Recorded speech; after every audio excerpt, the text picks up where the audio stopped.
Estamos então nos aproximando do fim dos exercícios preparatórios para a consagração. Agora começamos esta terceira semana.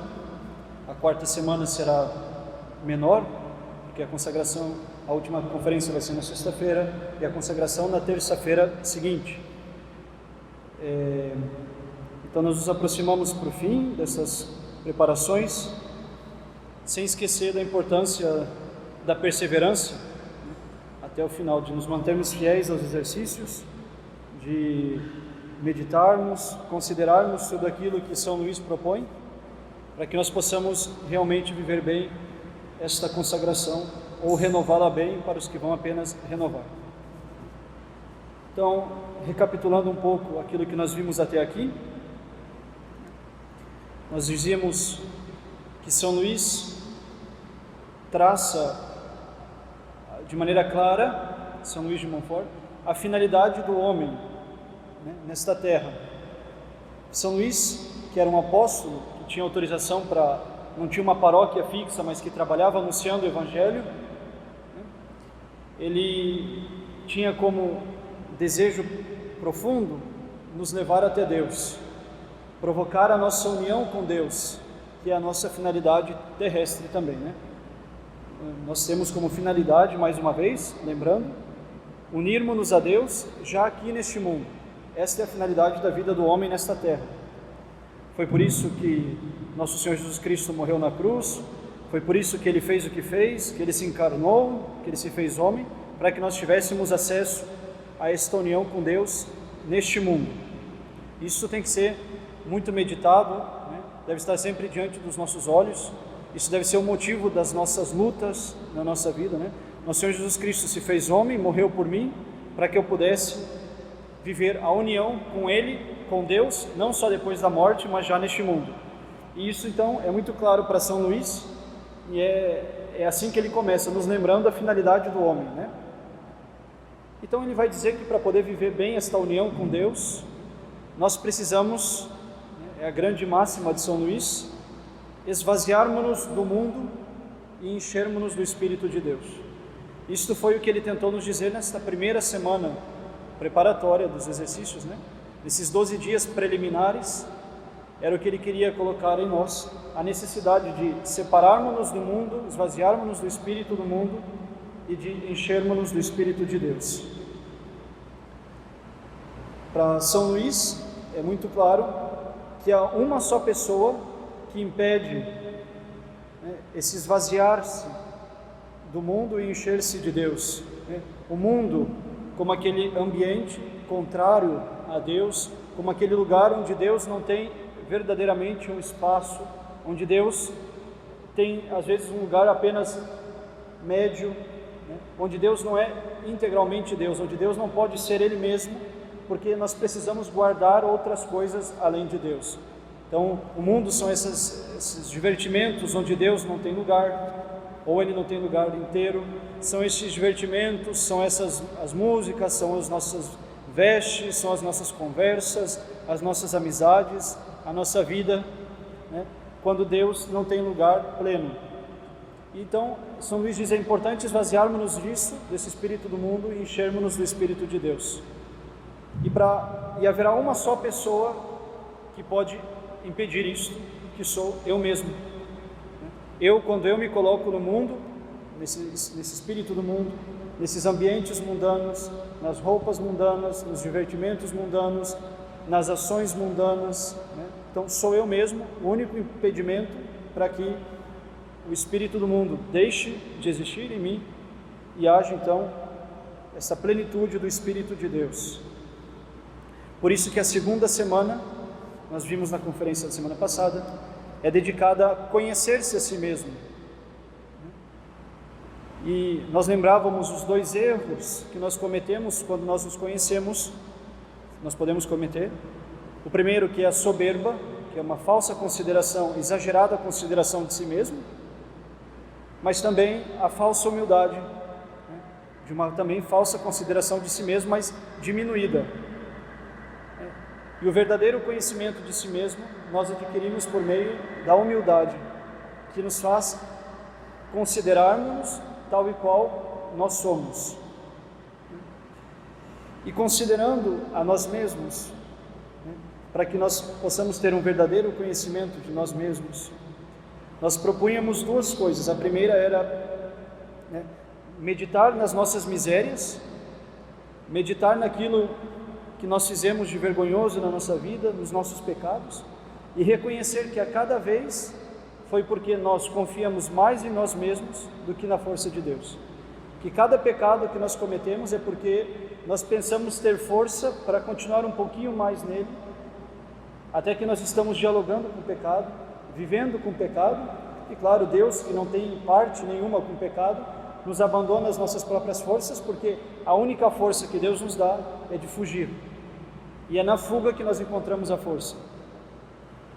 Mas nós sempre caímos, então era essa o intuito da meditação sobre as nossas misérias, era ver que a cada vez, se nós caímos, é porque nós confiamos mais nas nossas forças do que em Deus, do que nas forças de Deus, que é outra vez a fuga do pecado, a fuga da tentação, a fuga da ocasião de pecado.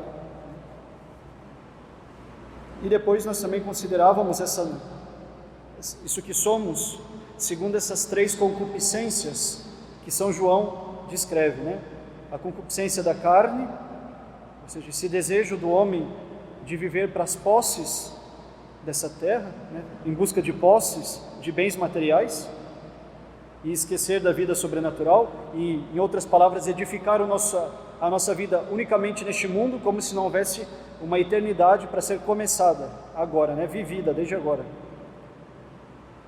Esta concupiscência dos olhos, que é esta busca dos prazeres sensíveis e insaciáveis quase do homem, então é pôr a nossa vida atrás da busca de prazer em prazer, inclinar o nosso ser para isto, para as posses e para os prazeres.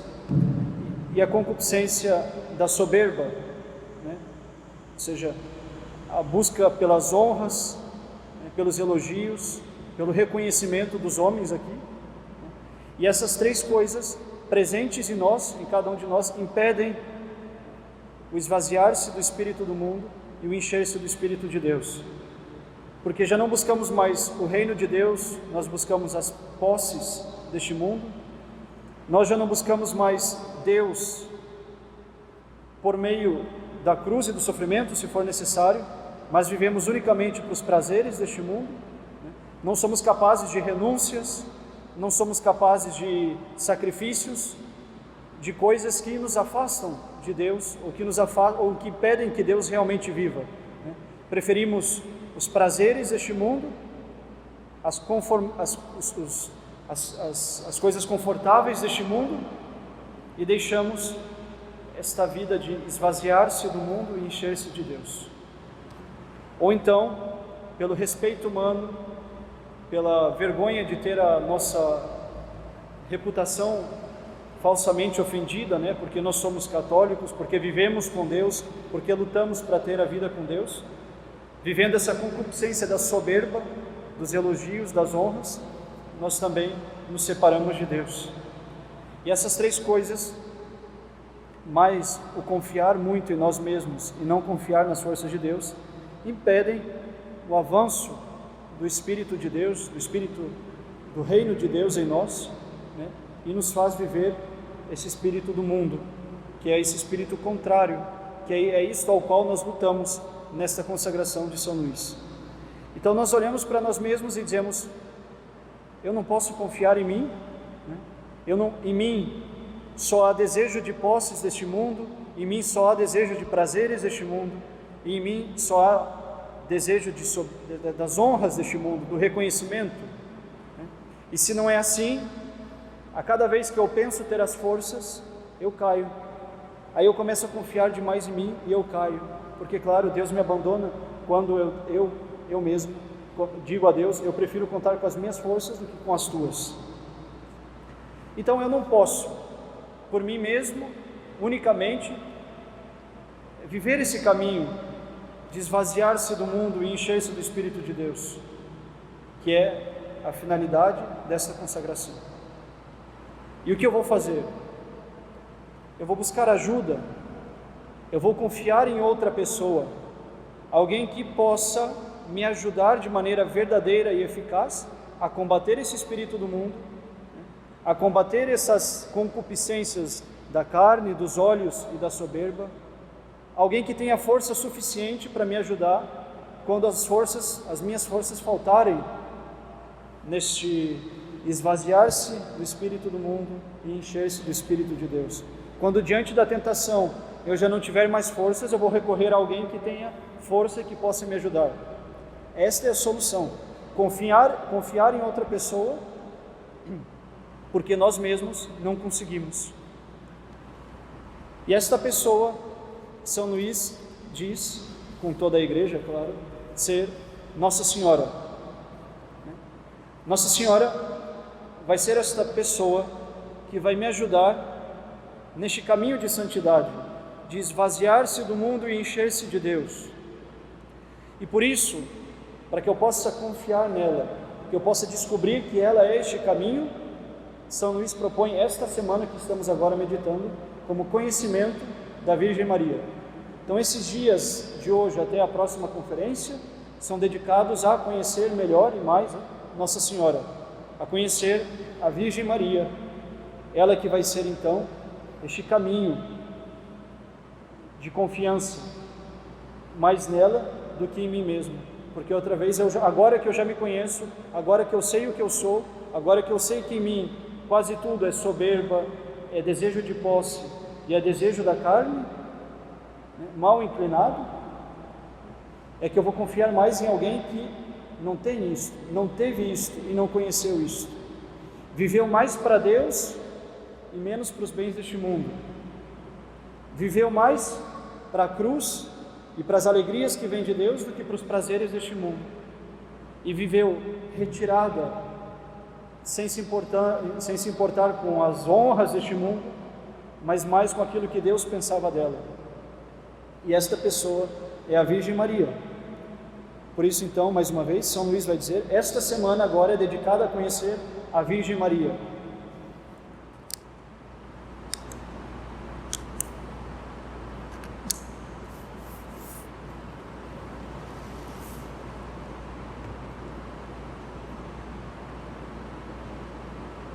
E nós retomamos agora essa analogia que nos acompanhou já nesses dias desde o início, né? Deste pai que caminha com o filho em direção a uma floresta e de repente o filho se perde do pai, né? Tendo o pai dito, olha, se você se perder, se volte no mesmo caminho, volte para casa, né? Então volte para casa caso você se perca.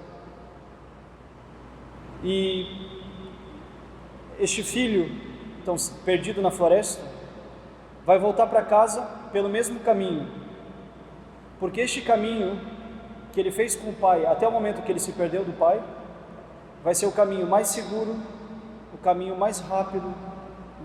O caminho mais certo, né? para se chegar de volta a casa.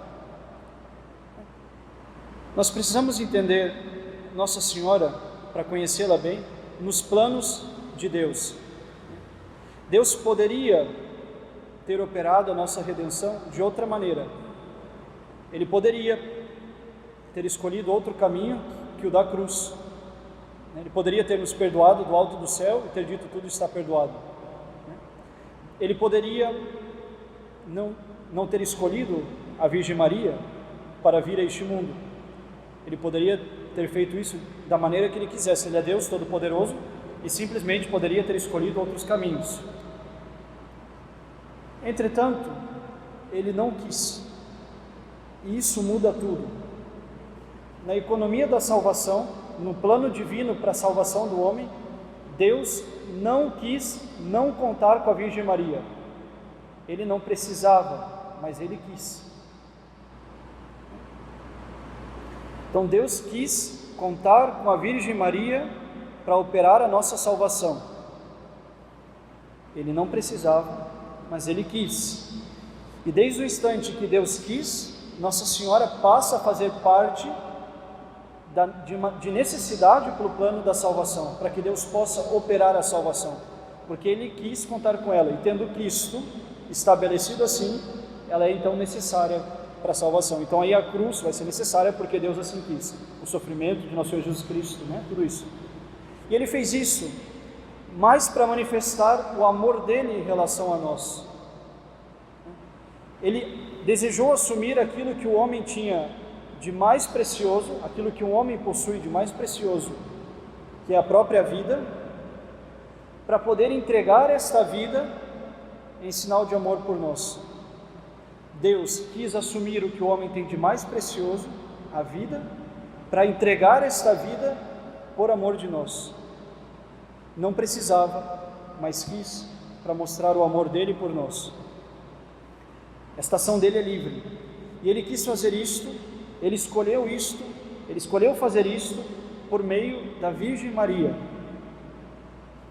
O primeiro ato da redenção do homem é a descida do anjo do céu, que pergunta à Virgem Maria se ela aceita o plano de Deus para ela e para a salvação do homem. O primeiro ato da redenção do homem depende de um sim de uma mulher, da Virgem Maria. Então Deus quis contar com ela. Deus quis esperar este sim de Nossa Senhora para poder operar a nossa salvação. Então, é preciso colocar Nossa Senhora no lugar da vontade de Deus. Deus quis contar com a Virgem Maria. E ela foi então o caminho que Ele usou para descer do céu, a segunda pessoa da Santíssima Trindade, e assumir também, né, a natureza humana, ser homem. Então Deus, ao mesmo tempo, é Deus e homem em nosso Senhor Jesus Cristo, na pessoa de nosso Senhor Jesus Cristo, tem a natureza divina e a natureza humana, unidas na pessoa de nosso Senhor Jesus Cristo. É isso que nós chamamos união hipostática, né? Este grande mistério da união da divindade com a humanidade de Jesus Cristo, que nós celebramos no Natal, no dia da encarnação de nosso Senhor Jesus Cristo, né? Isso é grandioso, é um milagre, é o primeiro ato da redenção, essa encarnação, grandioso. Deus quis então contar com a Virgem Maria, ela foi o caminho que Ele escolheu. E se o homem quiser voltar a Deus, se ele quiser ir a Deus, assim como uma criança se perde do pai de uma floresta, volta para casa pelo mesmo caminho que o pai o levou até a floresta, assim nós que nos perdemos de Deus, voltamos a Deus pelo mesmo caminho que Deus escolheu vir até nós, a Virgem Maria. Ela é este caminho fácil, eu disse várias vezes, né? Fácil. Por que fácil? Porque é o caminho que Jesus Cristo trilhou ao vir a nós e no qual não há nenhum obstáculo para chegar até Ele. Nossa Senhora, ela é a cheia de graça. Em Nossa Senhora não há nada de difícil. Em Nossa Senhora não há nenhum obstáculo, não há nenhum impedimento, não há nada nela que seja um atrapalho para ir até Deus. Os protestantes dizem, como reclamando do nosso culto à Virgem Maria, da nossa confiança na Virgem Maria, né, que nós, como se nós tivéssemos um interesse único em Nossa Senhora. Nem Nossa Senhora tem esse interesse. Ela não quer que nós simplesmente venhamos até ela. Se ela quer isto, é com uma única finalidade: nos levar até nosso Senhor Jesus Cristo. Ela é este caminho perfeito, no qual não há nenhuma dificuldade. Ela não tem nenhum impedimento, não há orgulho nela que impeça, que seja um impedimento para que, uma vez que nós começamos esse caminho, tenhamos que parar nela e honrar unicamente a ela. Não, ela não quer isso. Nela não há dificuldade alguma, nela não há atrapalho algum, pedra alguma no meio de um caminho para que nós possamos ir até nosso Senhor Jesus Cristo. Quem é ela, né? Ela é esta criatura de Deus, né, que nós vemos na Ave Maria, quando nós dizemos: bendita sois vós entre as mulheres. Então Nossa Senhora é esta bendita entre as mulheres, entre as criaturas de Deus. Nossa Senhora é a bendita. Ela é esta cheia de graça. É uma criatura na qual existe a plenitude da graça. Nela habita a plenitude da graça, e por isso, porque a graça habita inteiramente em Nossa Senhora, não há marca nenhuma de pecado. Ela não possui pecado algum, imperfeição alguma. A graça de Deus habita inteiramente a Virgem Maria. E sendo assim, nada nela é um atrapalho para ir até Deus, porque ela reflete de maneira perfeita Deus.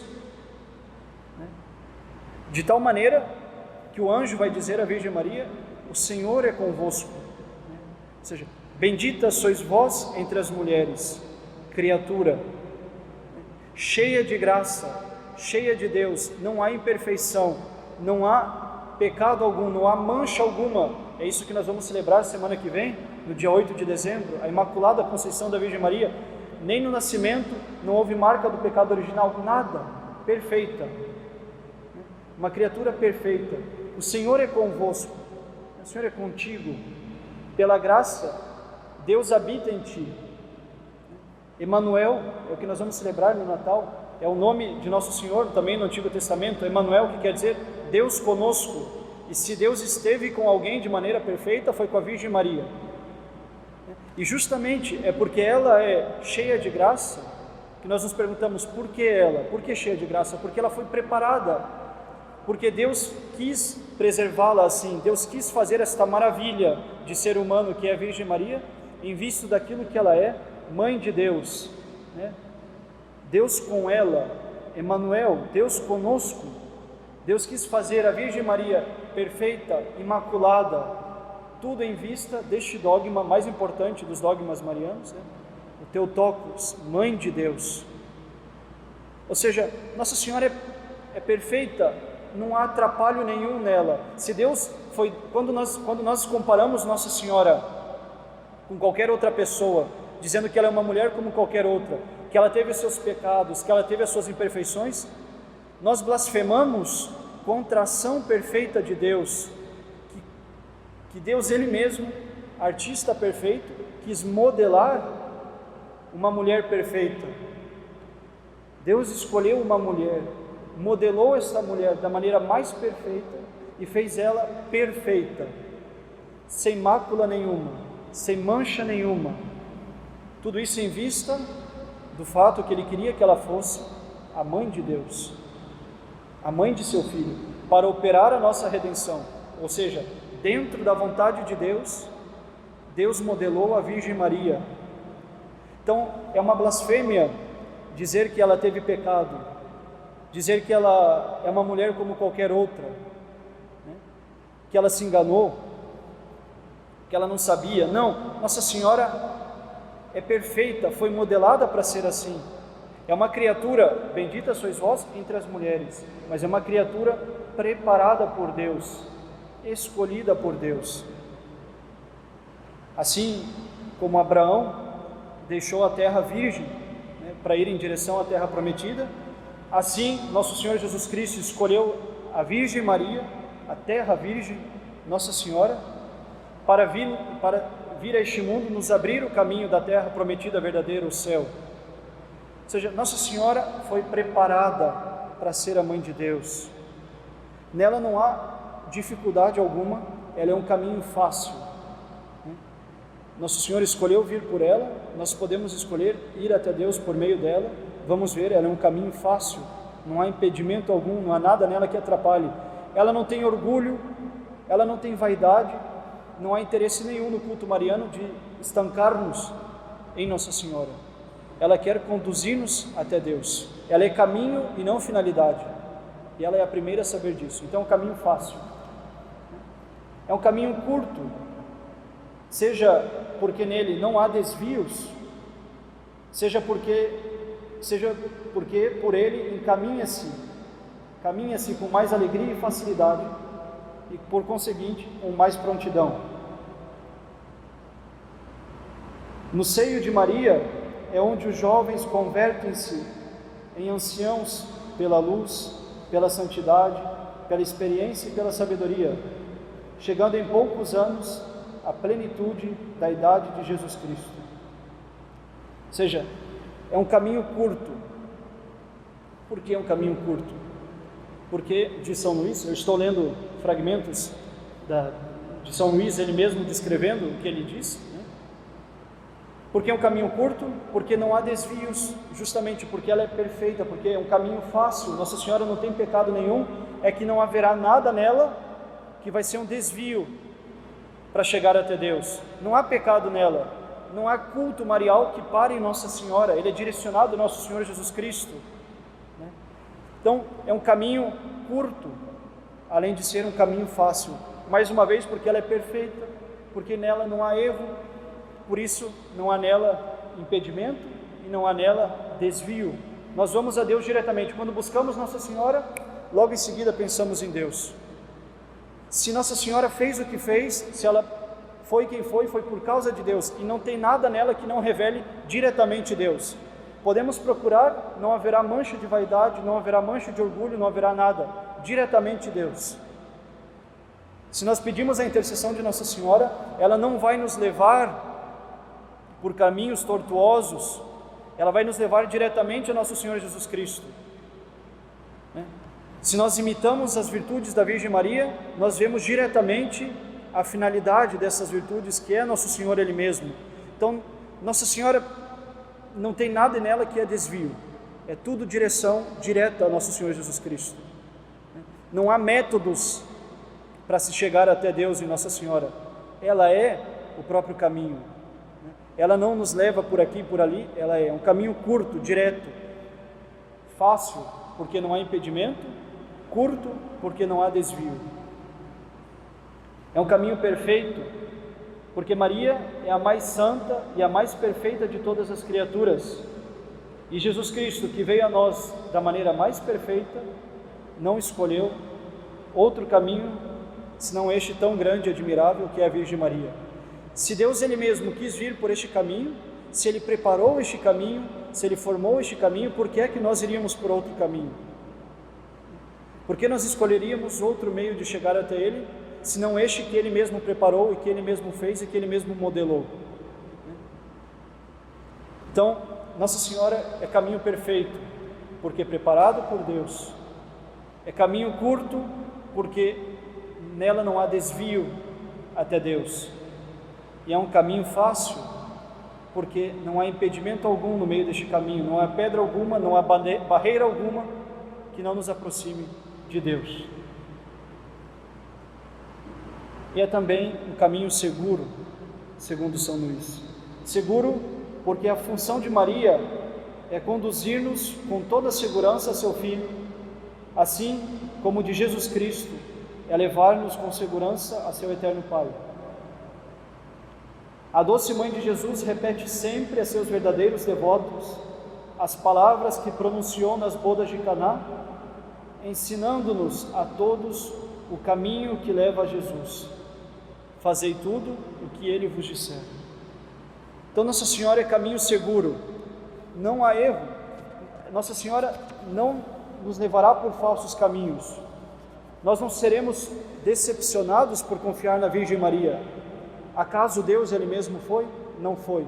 Por que nós seríamos? Se Nossa Senhora é perfeita, se nela não há impedimento, se nela tudo é direcionado a Deus, por que é que nós pensaríamos que se nela tudo é perfeito, por que nós pensaríamos que nós erraríamos o caminho, que nós não chegaríamos até Deus? É incoerente, é uma aplicação de princípios, de seguida de princípios, não? Se Nossa Senhora é perfeita, se ela é caminho fácil, se ela é caminho seguro, se ela é caminho curto, perfeito, por que nós pensamos que ela não vai ser seguro? Ela é um caminho seguro. Nós podemos ir com confiança até ela, porque nela não há essas três concupiscências que há em nós, dos olhos, da carne, da soberba. Porque ela não errou, porque ela não cometeu pecado, porque ela nunca confiou nas forças dela, porque ela sempre foi humilde, é que Deus fez nela grandes coisas. porque Ele olhou para a humildade de sua serva, o poderoso fez em mim maravilhas. Ela mesmo canta, né? Então, Nossa Senhora é caminho seguro, nós não erraremos nunca indo por ela, e ela não errará jamais em nos mostrar o caminho. Jesus veio por ela porque é caminho seguro para vir aos homens. Nós devemos ir até Jesus por ela, porque é caminho seguro para ir até Deus. Assim, São Luís quer nos dar a conhecer a Virgem Maria, mostrando então que ela é caminho perfeito, caminho seguro, caminho verdadeiro, fácil, curto, perfeito para se ir até Deus. Nós já resolvemos esse problema da mediação nas outras conferências, como nós falávamos, que é possível que uma criatura seja medianeira, que seja caminho para ir até Deus. Só Nosso Senhor Jesus Cristo, enquanto homem, é mediador da redenção da humanidade, mas todas as outras criaturas podem também ser mediadores diante de Deus, não de redenção, mas de petição, de exemplo, de ação de graças, nós víamos. E Nossa Senhora, então, é a medianeira perfeita, porque medianeira enquanto meio, enquanto caminho que Deus escolheu, preparou e fez para que nós fôssemos até Ele. E neste primeiro sentido, Nossa Senhora é medianeira. Nós hoje também celebramos a festa da Nossa Senhora, a Medalha Milagrosa, na aparição de Nossa Senhora a Santa Catarina Labouré, em Paris, na Rue du Bac, quando ela entregou a Medalha Milagrosa, e nós, sob o título então de Medianeira de todas as graças, Imaculada, Medianeira de todas as graças. Nossa Senhora também é medianeira nesse sentido, onde ela é a tesoureira do céu. Deus entregou todas as graças a Nossa Senhora e é ela que dispensa essas graças aos homens, ainda que eles não saibam pedir, ainda que os homens não peçam diretamente, é Nossa Senhora quem administra as graças do céu, porque Nosso Senhor, tendo escolhido Nossa Senhora como caminho para vir à humanidade, para entregar as graças aos homens, também confiou a Ele todas as graças, a Nossa Senhora, este mesmo caminho, todas as graças da redenção. Então Nossa Senhora, ela é medianeira enquanto caminho e enquanto tesoureira do céu, instituída assim por nosso Jesus Cristo, para distribuir todas as graças. Nós vemos isso no Evangelho de hoje, da missa, que eu acabo de citar agora, quando Nossa Senhora disse: fazei tudo o que Ele vos disser.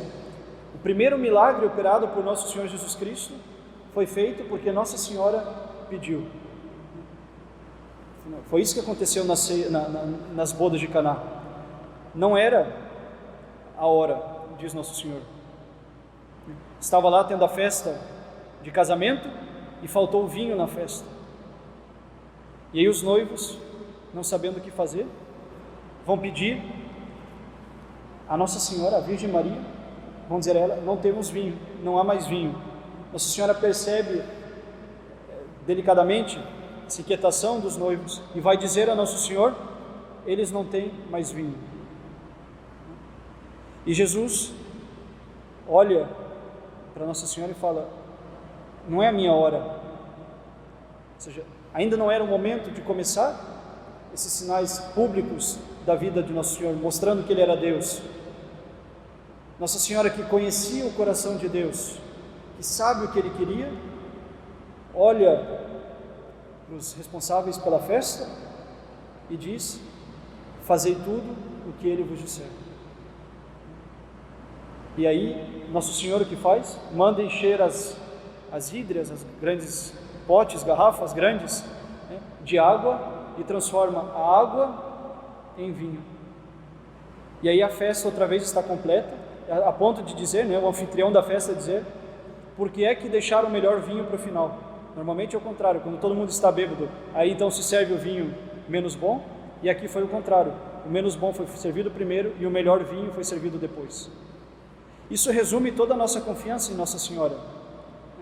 O vinho é a graça de Deus, o vinho é sinal da alegria.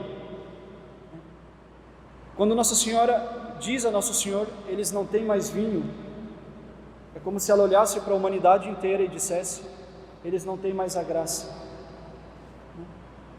E Nosso Senhor olha para Nossa Senhora e diz: ainda não é a minha hora.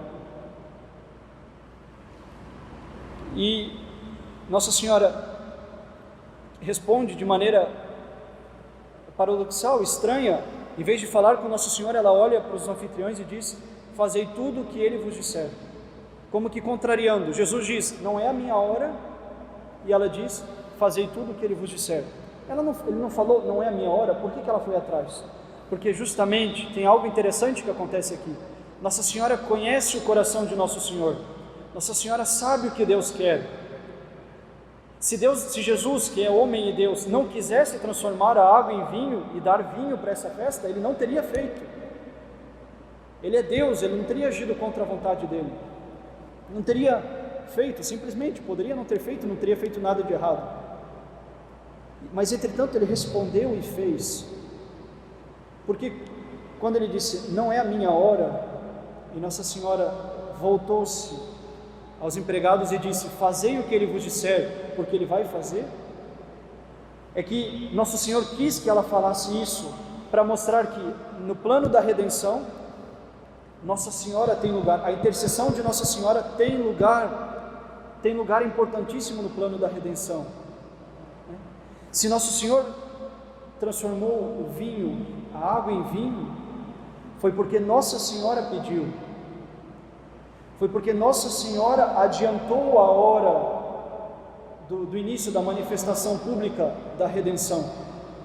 Foi porque Nossa Senhora pediu. E se Nosso Senhor deixou Nossa Senhora pedir, é porque Ele quis de propósito mostrar o lugar que ela tem no plano da redenção, de medianeira, intercessora.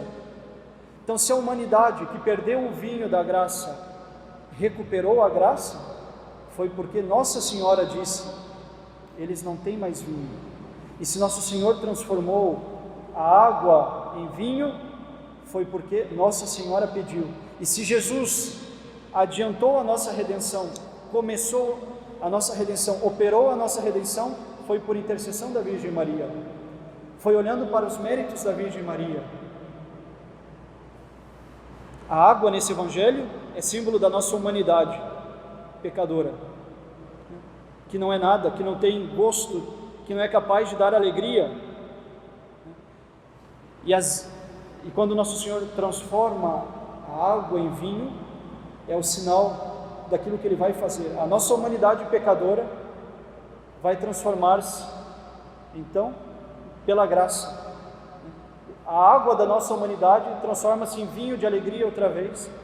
E a festa de casamento, ou seja, a festa de união da nossa alma com Deus, tem alegria outra vez, é verdadeira outra vez. É belíssimo, mas tudo isso acontece por quê? Porque Nossa Senhora interveio. E Deus quis que ela fizesse. Se não quisesse, não tinha permitido. Então, isto é para mostrar de que maneira Nosso Senhor confia a nossa salvação à intercessão de Nossa Senhora, aos meios de Nossa Senhora, aos pedidos de Nossa Senhora, aos méritos de Nossa Senhora, e quanto nós devemos confiar na Virgem Maria. Os noivos não foram desamparados por Nossa Senhora, não se decepcionaram, encontraram o vinho que estava faltando. Nós não seremos decepcionados, nós encontraremos a graça de Deus conosco. Nós reencontraremos a graça, ou seja, a união com Deus, finalidade da nossa vida, por meio da Virgem Maria. É bonito na hora da missa, tem no ofertório, este pequeno ato interessante, que se repete quase outra vez, este Evangelho, Quando o padre vai preparar o cálice, para apresentar o cálice a Deus, ele põe vinho no cálice,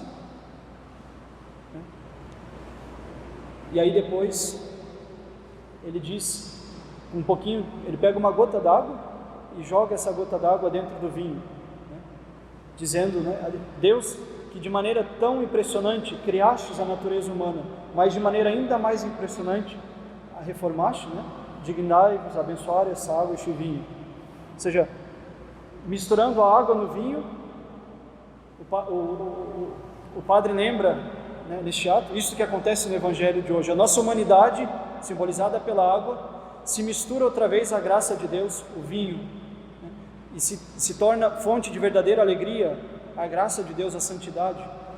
E o padre Royce, que é um padre liturgista, um padre alemão, mas que viveu no Rio Grande do Sul, está enterrado em São Leopoldo, a alguns metros da minha casa, muito próximo de onde eu moro.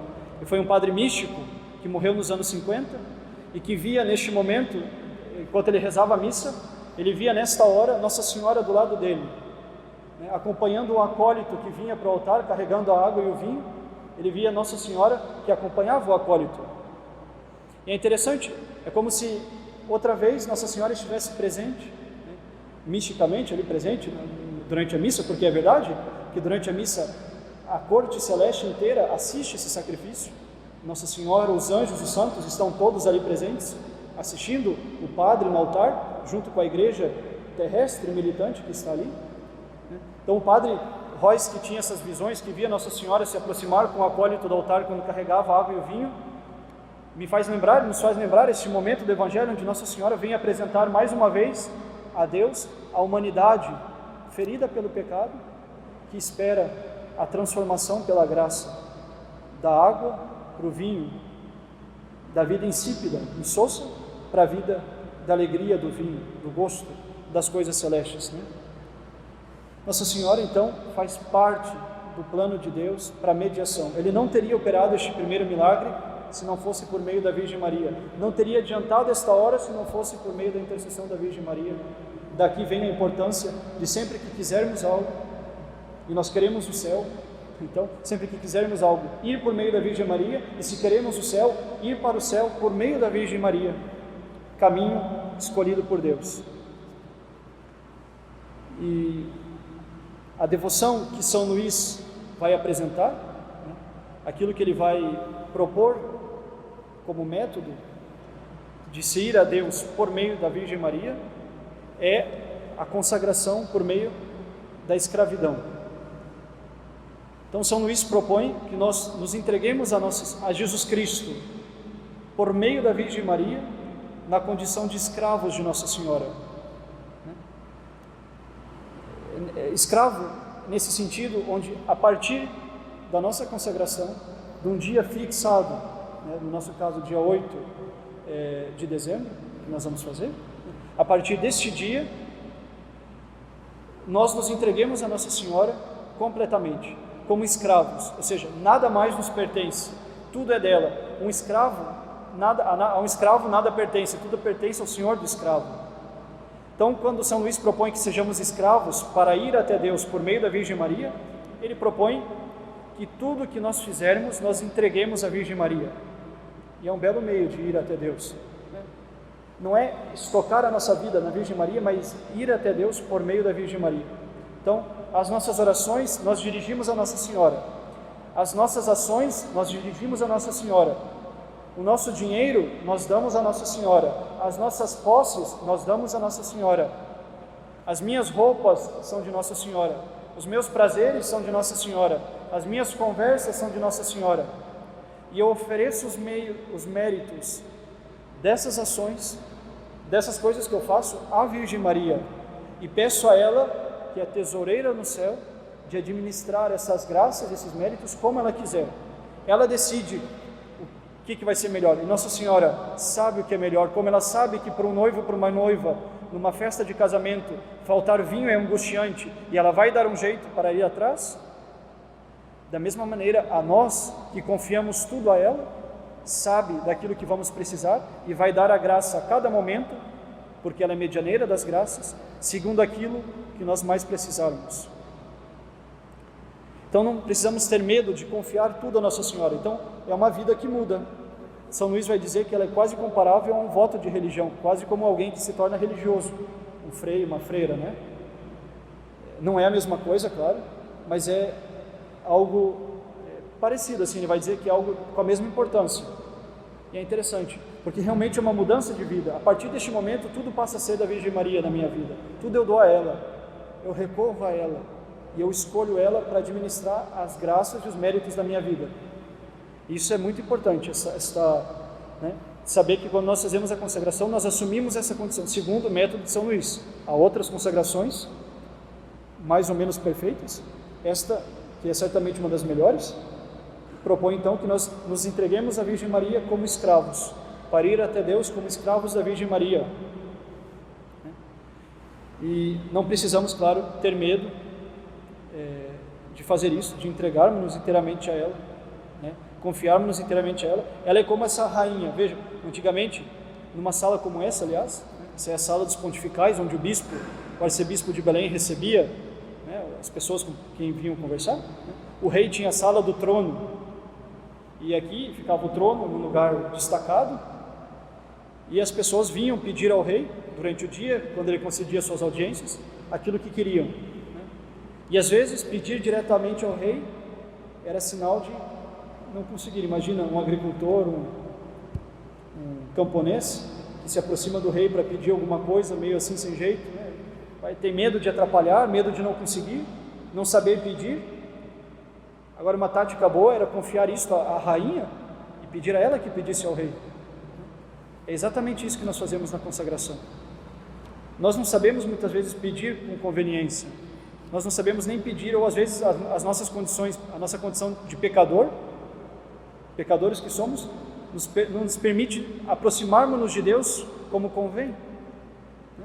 E nós temos uma rainha, esposa do rei, que é medianeira, entre nós e o rei, que vai apresentar os nossos pedidos ao rei, que vai nos apresentar ao rei. E que rei que, olhando para a rainha, que pede com docilidade, que pede acertadamente, de maneira correta, não concede o que ela quer, nosso Senhor nunca vai negar aquilo que nós pedimos por meio da Virgem Maria, se ela pedir por nós. Nunca. Por isso ela é refúgio dos pecadores. Quando nós perdemos a graça, nós nos tornamos indignos dos olhos de Deus, mas não da Virgem Maria. E podemos continuar nos refugiando na Virgem Maria e pedindo a ela: peça a Deus por mim. E ela vai pedir, e se ela pedir, Deus nos dará, né? Então, há essa importância de dimensão de entregarmos-nos inteiramente à Virgem Maria, na condição de escravos, para que tudo o que pedirmos, pedimos por ela, para que tudo o que agradecermos, agradecemos por ela, o que fizer, que façamos por ela, né? Por isso São Luís vai dizer: por Maria, com Maria, em Maria e para Maria. Por Maria, fazer tudo por ela, por meio dela, não pedir por mim mesmo, né? E não pedir, por exemplo, o que é interessante essa consagração, não diretamente talvez a um santo, mas pedir a um santo, outro que interceda a Virgem Maria também nessa intenção que você também está pedindo. Ou seja, nós confiamos na Virgem Maria e atraímos todo o batalhão celeste, os santos, os anjos, pedindo: peça a Virgem Maria por mim também. A oração de São José sempre começa, né? Depois de ter pedido a intercessão da vossa augusta esposa. Ou seja, pedir, que possamos pedir aos santos por Maria, né? Pedir tudo por Maria e pedir aos santos: peçam a Virgem Maria por mim, né? Que eu reze por Maria, que eu chegue a Deus por Maria, que eu vá com Maria, imitando Maria, com ela, junto dela, acompanhado dela, que eu não vá sozinho atrás de Deus. Eu vou me perder, que caminho inseguro, que caminho imperfeito que eu sou, que caminho complicado, né? E ela que é caminho fácil, difícil, eu vou com ela, atrás dela, seguindo as virtudes dela. Em Maria, estar onde ela estaria, fazer o que ela faria, como ela faria, né? E fazer tudo para Maria. Não para Maria no sentido, ela é o término da minha devoção, mas no sentido, eu dou tudo a ela para que ela possa dar tudo a Deus. O diferencial deste método de consagração de São Luís é o para Maria. Por Maria, com Maria e em Maria, muita gente falou, mas para Maria é particular de São Luís. Para Maria, ou seja, eu entrego tudo a ela e deixo ela resolver por mim, mas entrego tudo a ela, me dou inteiramente a ela, nesta condição de escravo. Então é uma consagração, se chama São Luís, a sabedoria encarnada, Nosso Senhor Jesus Cristo, por meio da escravidão à Virgem Maria. Então é interessante, vai ficar como lição de casa, claro, como preparação desta semana, que já estamos começando, isso que São Luís descreve como os verdadeiros devotos de Nossa Senhora e os falsos devotos de Nossa Senhora. Há 7 falsos devotos da Virgem Maria e há 5 verdadeiros devotos de Nossa Senhora. 5 qualidades que descrevem o verdadeiro devoto de Nossa Senhora. Então, que esta semana sirva para conhecermos bem Nossa Senhora, neste sentido, os verdadeiros devotos e os falsos devotos. E aqui já fica também nos preparando para a consagração, né? Continuemos com o exame de consciência, fazendo uma preparação, um verdadeiro exame de consciência, uma confissão bem feita antes da consagração. O padre vai marcar um dia para uma tarde disponível para confissões gerais, para aqueles que quiserem fazer uma confissão geral, que possam ter um dia fixo assim para fazer, e podem aproveitar o tempo que quiserem, quanto for necessário, né, para despejar tudo, né, esvaziarmos completamente deste espírito do mundo, ou aquilo que em nós já foi o mundo, que nós queremos pedir perdão a Deus, né, para que nós possamos nos consagrar bem. Então haverá um dia, né, então já podem ir fazendo o exame de consciência, preparem-se bem, claro, não são obrigados a fazer comigo, né, com o padre, podem escolher outro padre em outro lugar, mas os que quiserem, haverá um dia então para isso, será publicado.